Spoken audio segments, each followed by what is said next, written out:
किसी राज्य में एक राजा और एक रानी रहते थे। उनकी दो बेटियां और दो बेटे थे।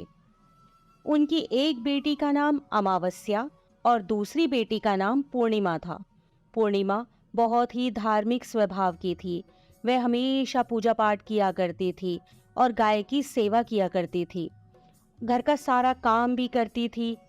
लेकिन अमावस्या का पूजा पाठ में कोई मन नहीं लगता था। वह कभी भी न तो कोई पूजा करती, न ही कोई घर का काम करती थी। दोनों बहनें एक दूसरे से बहुत प्यार करती थीं।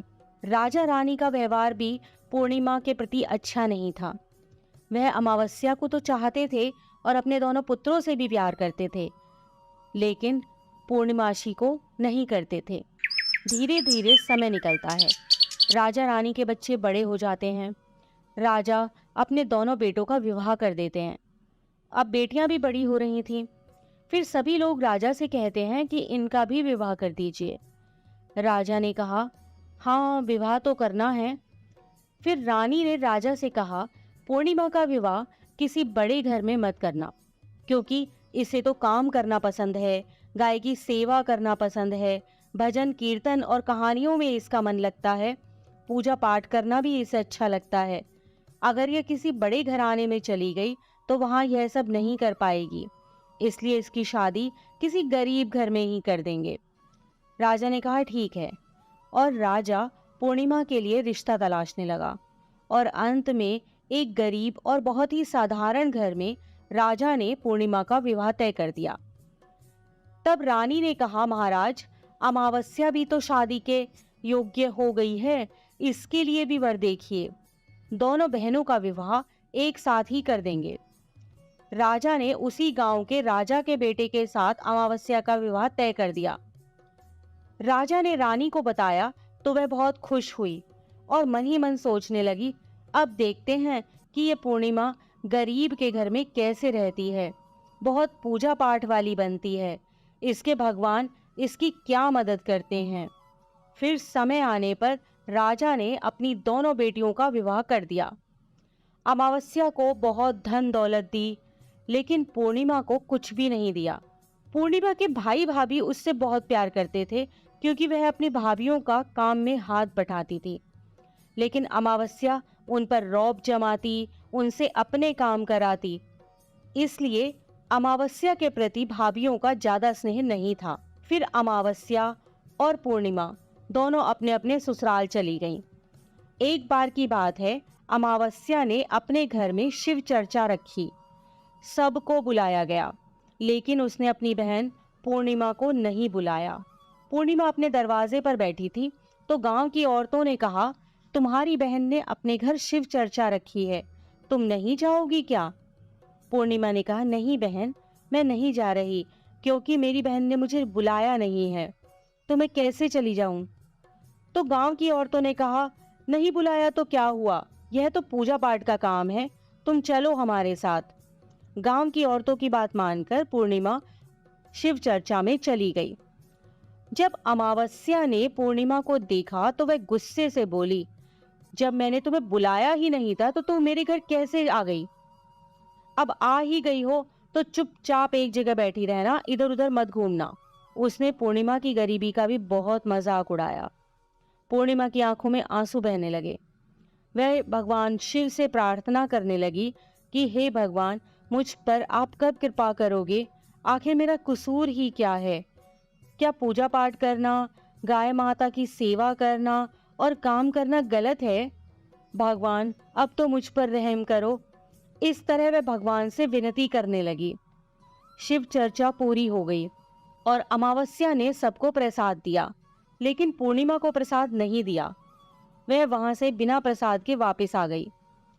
वह रास्ते में सोचती है कि घर पर बच्चे प्रसाद मांगेंगे तो मैं उन्हें क्या कहूंगी। फिर उसके मन में एक विचार आया कि क्यों ना अपने भाई भाभी से ही मिलकर आ जाऊं। वह अपने पति और बच्चों को बताकर अपने मायके जाने के लिए निकल गई। चलते चलते उसे एक तुलसी का पेड़ मिला। वहां एक चबूतरा बना था, जिस पर एक बूढ़ी माई बैठी थी। उस बूढ़ी माई ने पूर्णिमा से कहा, बेटी, तुम कौन हो और कहाँ जा रही हो? तब पूर्णिमा ने बूढ़ी माँ को अपना परिचय दिया और फिर बूढ़ी माँ ने कहा, बेटी देखो, मेरा तुलसी का पौधा सूखा जा रहा है, इसमें थोड़ा जल डाल दो और चबूतरे की भी धुलाई कर दो तो थोड़ी ठंडक मिलेगी। पूर्णिमा ने बहुत अच्छे तरीके से चबूतरे को धोया, तुलसी में जल दिया और तुलसी की पूजा की। उसने बूढ़ी माँ को भी स्नान कराया और उनके चरण दबाए।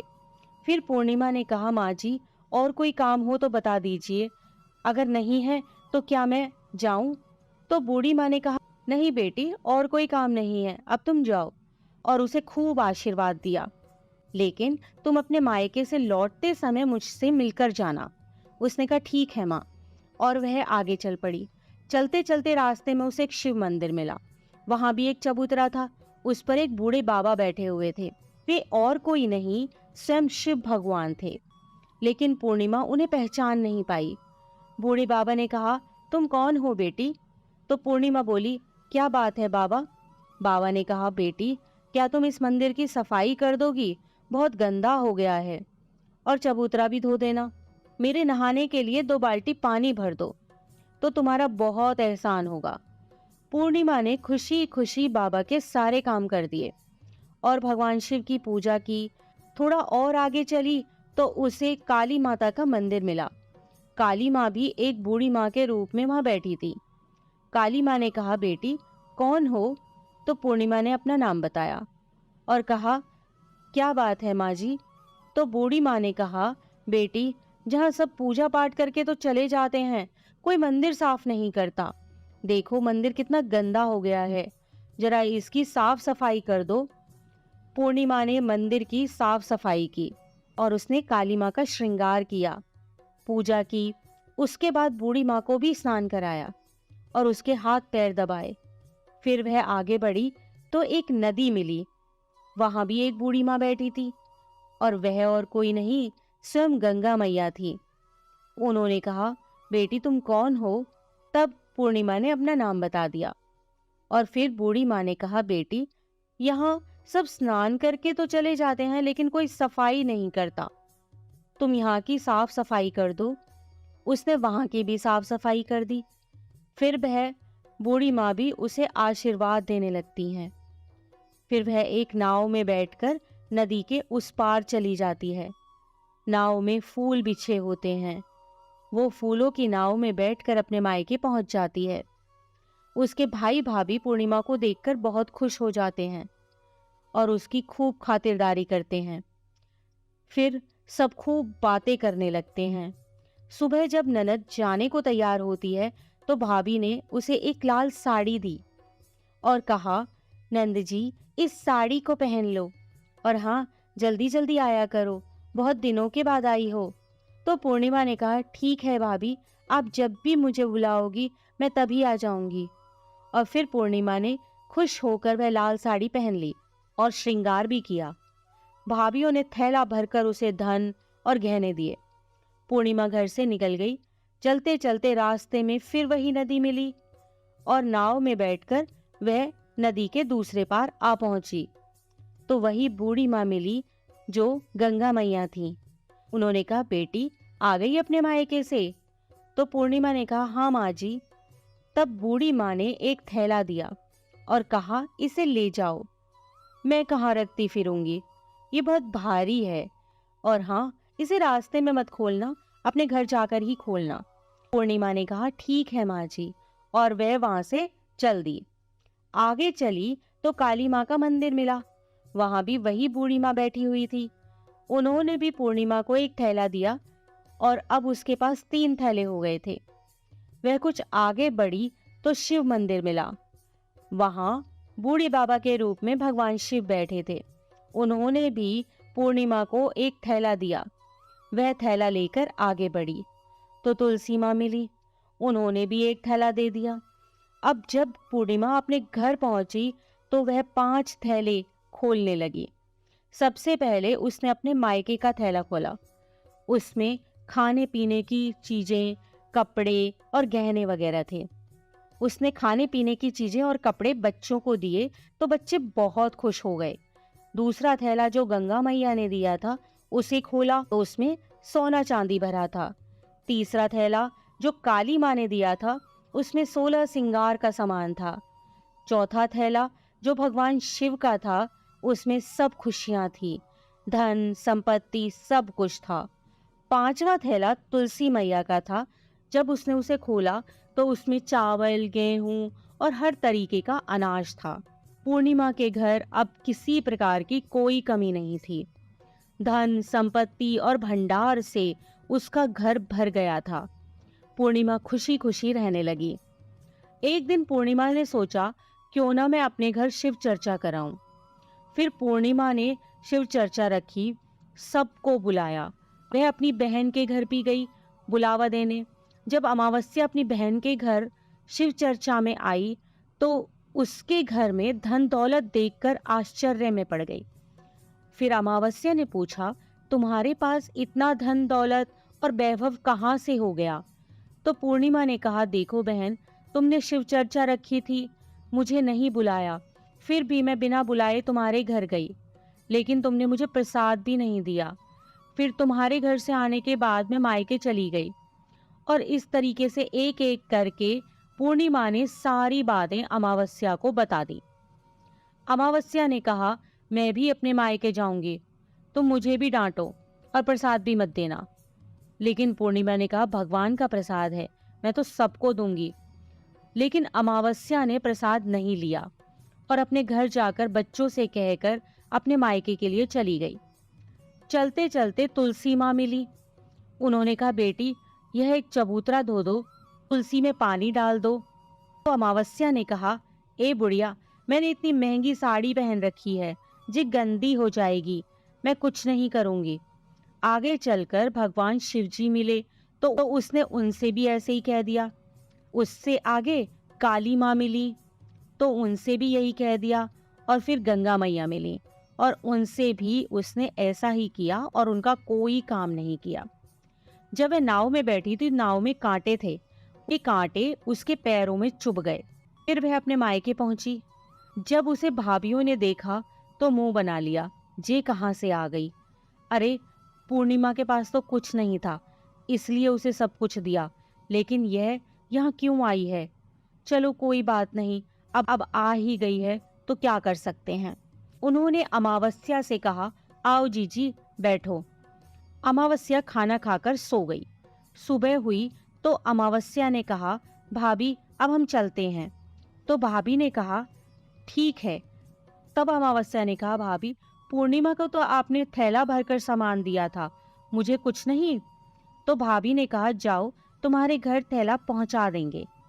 फिर अमावस्या चल दी तो गंगा मैया मिली। गंगा मैया ने कहा, आ गई बेटी? तो उसने कहा, आपने पूर्णिमा को तो थैला भरकर दिया था, मुझे कुछ नहीं दोगी? तो गंगा मैया ने कहा, ठीक है, जाओ बेटी, हम तुम्हारा सामान तुम्हारे घर भिजवा देंगे। ऐसे ही भगवान शिव ने, काली माँ ने और तुलसी माता ने कह दिया। जब वे घर पहुंची तो उसके आंगन में 5 थैले रखे थे। जब अमावस्या सारे थैले खोलती है तो किसी में मिट्टी, किसी में ईंट पत्थर, किसी में सांप बिच्छू थे।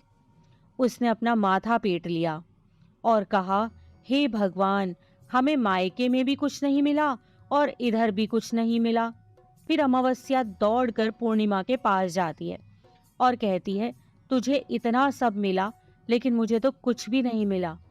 तो पूर्णिमा ने कहा, जब मैं मायके जाती हूँ तो भाभीियों की मदद करती हूँ, तुमने तो भाभीियों की मदद कभी नहीं की, तो भाभी तुमको क्या देती? गंगा मैया को भी तुमने ठुकरा दिया, शिवजी, काली माँ और तुलसी माँ, सबको ही तुमने ठुकरा दिया, इसलिए भगवान ने तुम्हें कुछ नहीं दिया।